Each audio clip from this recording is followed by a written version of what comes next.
Hello and welcome to another episode of SacTown Talks. Today we're diving into an interesting issue dealing with our kind of economy and world today, kind of different businesses. And today we're going to be talking about the event planning business. And today we have Kate Whelan joining us. She's the president and senior event consultant, and she has started a coalition. Kate, how's it going? And can you tell us about a little bit about your business and kind of about the California Events Coalition you just started? Yes, thank you so much for having me today. I'm the president of a local event planning company, Kate Whelan Events. We primarily execute wedding-related events, but I've also been the Sacramento Beer Week director. Done some large festivals and other social and nonprofit events as well. We kind of started. There are three of us that are founders. We started out of frustration that there was lack of representation for the live events industry in general. I think there was a lot of discussion initially at the beginning of this year related to AB5 and the gig economy, something that highly affects our industry in particular. And there were so many conversations happening on social media, and we recognized each other. We knew each other in our industry, and we kept seeing our voices pop up. And in trying to find an organization that would lobby for us and represent us, we were kind of coming up empty-handed. So being small business entrepreneurs, we figured we'd just figure it out and put this coalition together, partially inspired by a national movement with the Live Events Coalition as well. I think one of the things that's really interesting about the events world that kind of touches on even your introduction is that many people, when they think live events, think event planners, parties, things like that, and they don't realize how many different roles are involved in these live events throughout the space. Right. And that, I guess that's an interesting point. I guess this kind of shows how crazy this year has been. I guess in the beginning of 2020, you guys were thinking of AB5 and issues, how to get around that or how to deal with that. And then all of a sudden we have this COVID crisis, and there are no live events. Haven't probably been any since March. There probably aren't going to be any anytime in the future. Can you, Right. I guess, kind of tell us about, what has been going on since March with, the event space? Yeah, I can definitely tell you from a personal perspective, I would say 90% of my events have postponed to next year. I've had a large percentage of cancellations as well. And we're seeing that across the board. I think that, live events encompasses weddings and social events, but it also encompasses areas like live sports and theater and concerts as well, anything that's related to gathering. And what is unique to us as a live event industry is that we will likely be the last to open because of that. Gathering is just something that we're really struggling with in this pandemic, and figuring out how to do it safely is definitely a high concern. So we're seeing a lot of postponements of these types of events throughout the state and the country and the world. And I guess, your role in planning event is one thing, but I guess what about, the vendors you're using? You're talking about florists, caterers, music, lighting, kind of, I guess, are you talking with your vendors and kind of what's their experience been as well? Absolutely. We've all come together, all of those types of vendors, be it, production people that deal with the rentals and the installation, or photographers or videographers who are documenting, the florists and the designers that are decorating the event, those that are providing entertainment from bands to DJs and other, sound production people. All of us have been heavily affected. The majority of our business was all related and centered around live events, while some of us have been able to pivot to some extent to virtual events as best as we can. There isn't quite the same demand for that. I think people are really craving in-person human connection. And so I think we're all, even with these Zoom meetings, maybe getting a little bit exhausted with that. But it's our only source right now. Whereas people are thinking and hoping that they'll be able to have these in-person gatherings soon. So everybody's been affected. And we have all been trained in our industry to be as invisible as possible. We are all, behind the scenes for the most part. And so I think we've all felt really forgotten. We do not even have an NICS code for our industry.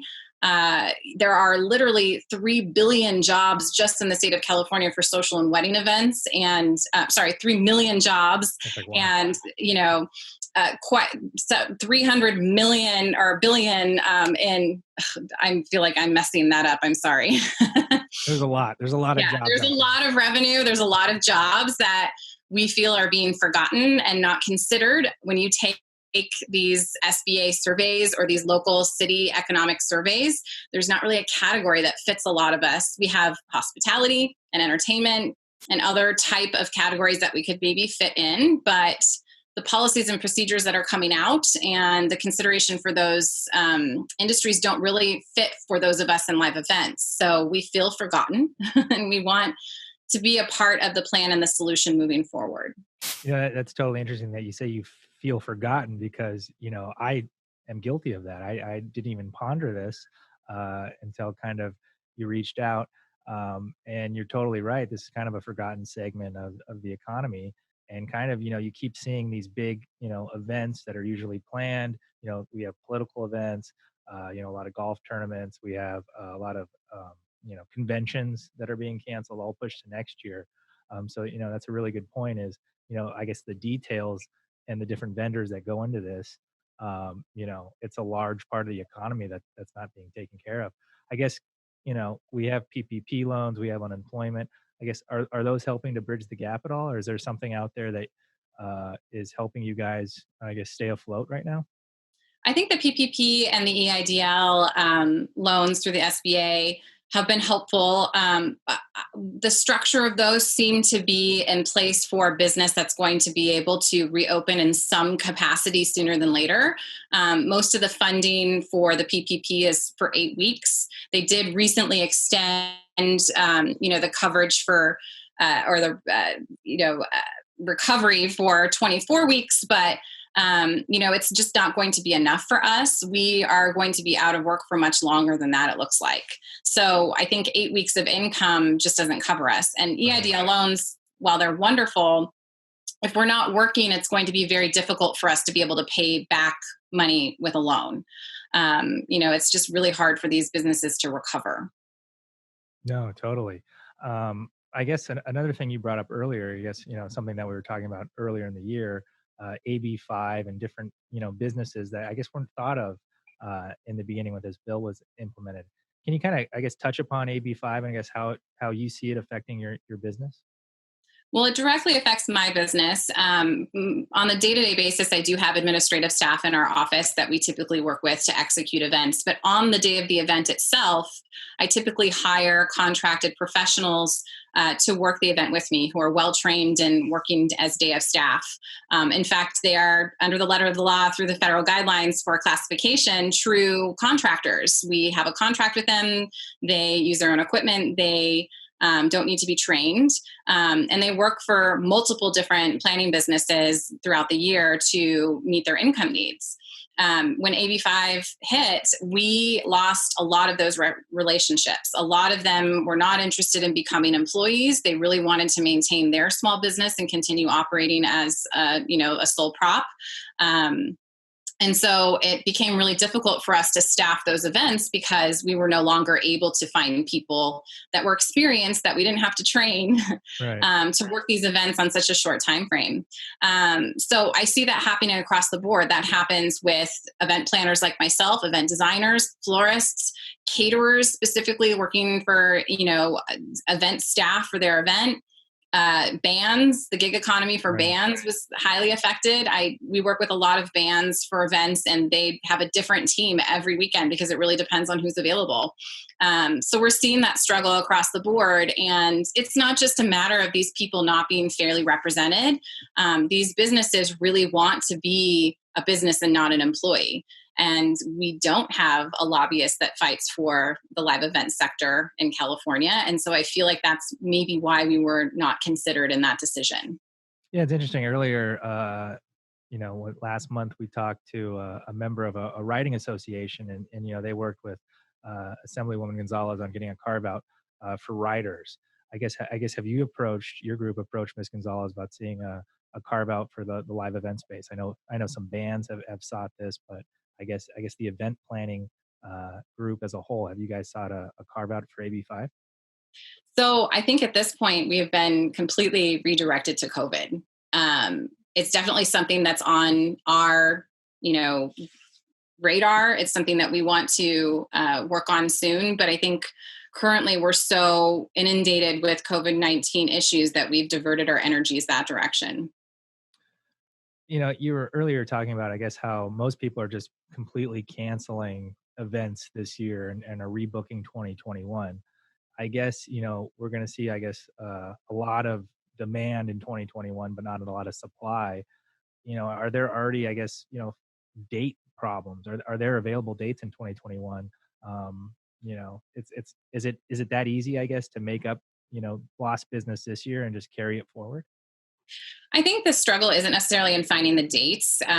We're going to make it work ultimately. I think people have ended up moving some of their events to the weekdays where they wouldn't normally have events. The struggle is that we're all taking income that was normally meant for a 12-month period and stretching it out to 18 to 24 months. And that's really going to be a struggle for our industry. That's the hugest issue. Yeah. And I guess events you had planned for this year, a lot of these people start planning these things a year or years ahead. How has it been working, I guess, with these cancellations? Are you having to refund money? And I guess, how is that process working out? Yes, we've had to refund money, especially in the cases where we haven't provided services yet. I think that our industry, or at least my role in our industry, is a little bit different than sometimes others in that a lot of the services that were being provided we're doing in advance rather than just on the day of. Whereas a photographer, may have held a date, but they're not actually executing the services until the wedding comes along. So I think we've done a lot of the services, unfortunately, for these events that are now canceling. And so we're not able to refund the entire amounts. And that's frustrating for couples. And we're trying to be as empathetic as possible to them. Where we haven't provided services, we absolutely do refund those services. And it does create a huge economic hardship for those in our industry because of that. I guess another thing to touch on is, you know, is there been any guidance from the state or local health officials and I guess carrying events on now or perhaps in the near future? I know different industries are getting statewide guidance. Has, I guess, the event sector got any guidance from the state?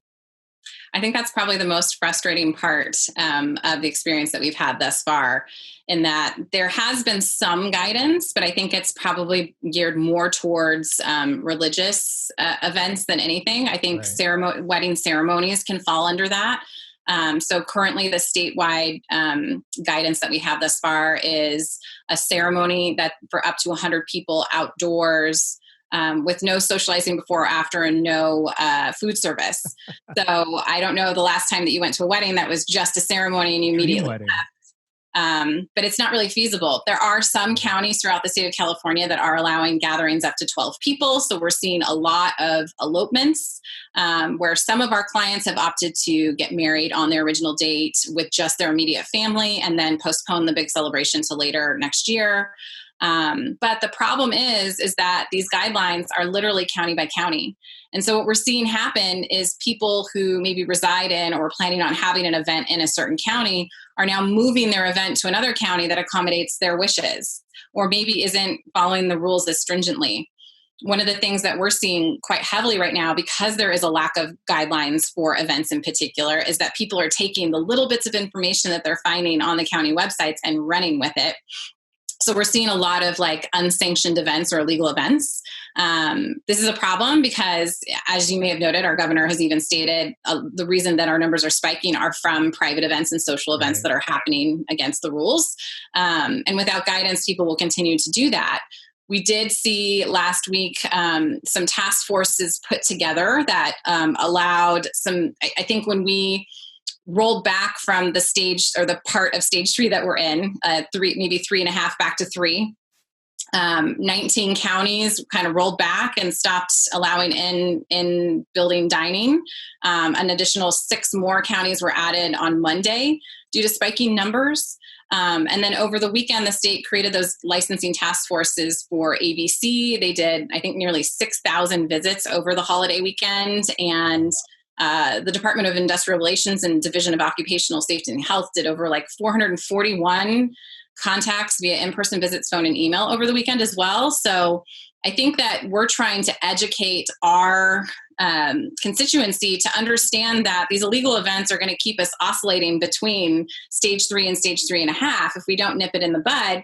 And they're now risking losing their ABC license. They're now risking losing their potential business license.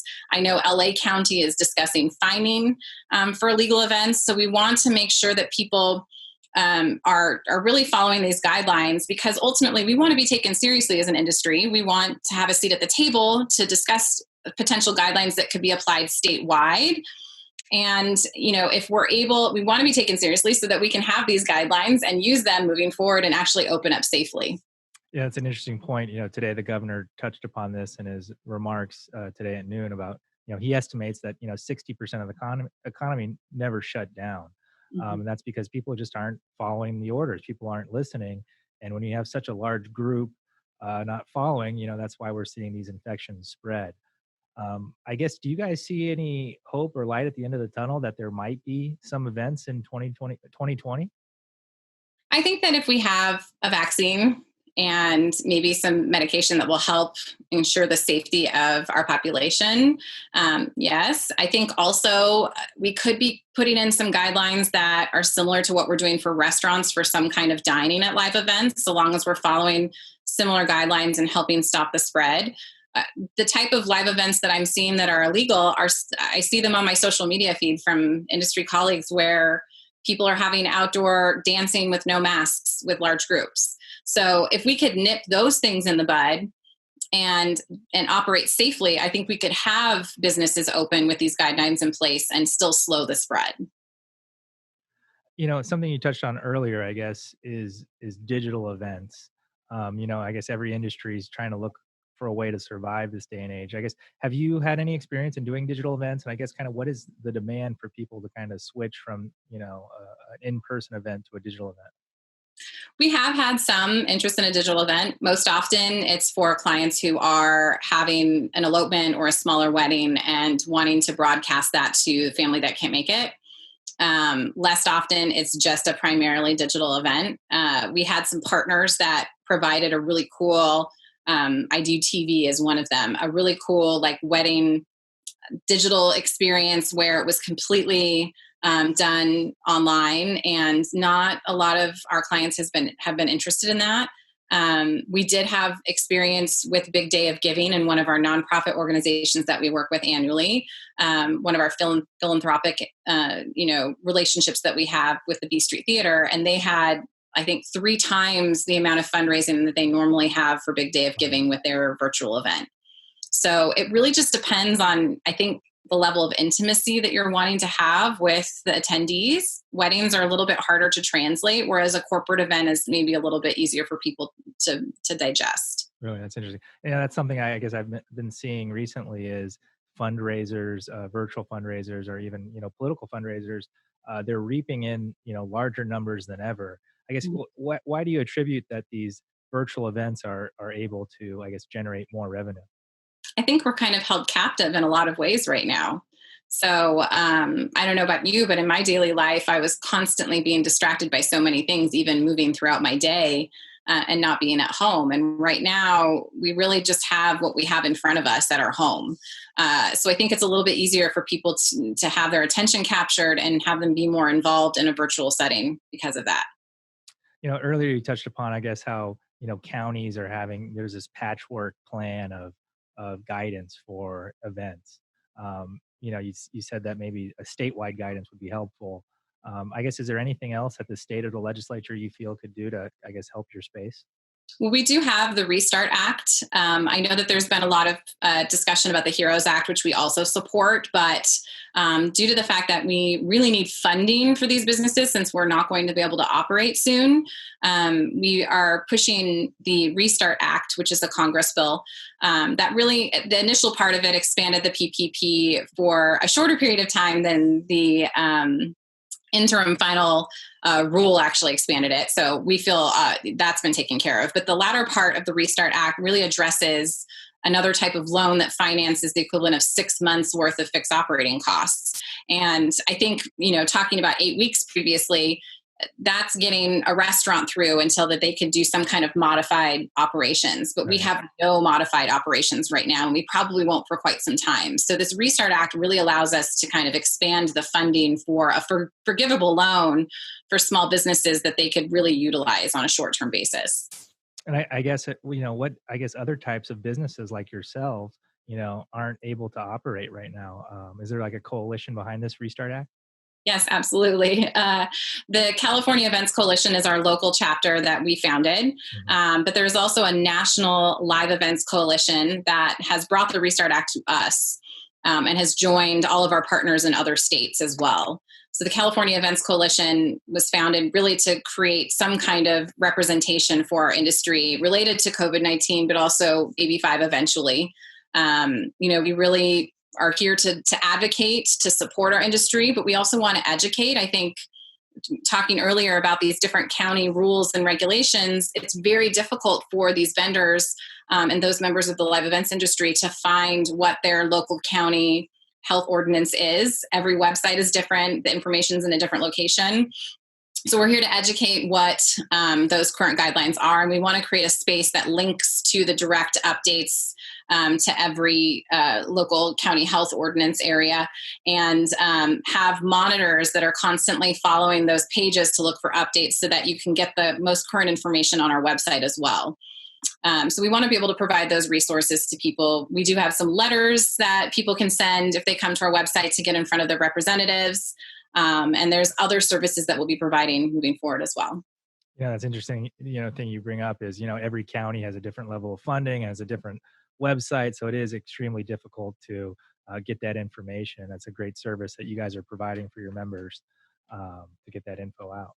Thank you. I guess, as we close here, I guess, is there anything else that you'd like to go over or you think we're missing to get out No. to, I guess, future members or our listeners out there? Yeah, I think, it'd be really easy to follow along with what we're doing at the California Events Coalition by joining on our website at californiaeventscoalition.com. We do have some really easy pre-written letters that allow you to enter your story as well and share with your representatives very easily. And then we also have a new campaign that is national that's really interesting. I think it brings to light all the different roles that are involved in live events, from DJs to planners to florists, and it's called the Wish I Was There campaign. It is a national campaign, so you'll start seeing pop up everywhere. You can see it on our Instagram and our Facebook page as well. We're having people post a black and white image of them last summer or previous event working in their field, so you can see what their job is and what they're doing. Tell a little bit about their story in the caption, and then use the tag Wish I Was There so that people could really see the gravity of our industry and what it really includes and who it's affecting and why. Oh, that's great. I guess for our listeners, can you give out your Instagram and your Facebook and your social media handles? Yeah, absolutely. So our Facebook is California Events Coalition as the tag. Our Instagram is also California Events Coalition. And our Twitter is CA Event Coal, COAL. Okay, great. Well, thank you so much for joining us, Kate. Very interesting stuff, and wish you the best. And hopefully we can get back to live events soon. Yes, thank you so much for having me today. Thanks, no worries. Some are called dreamers.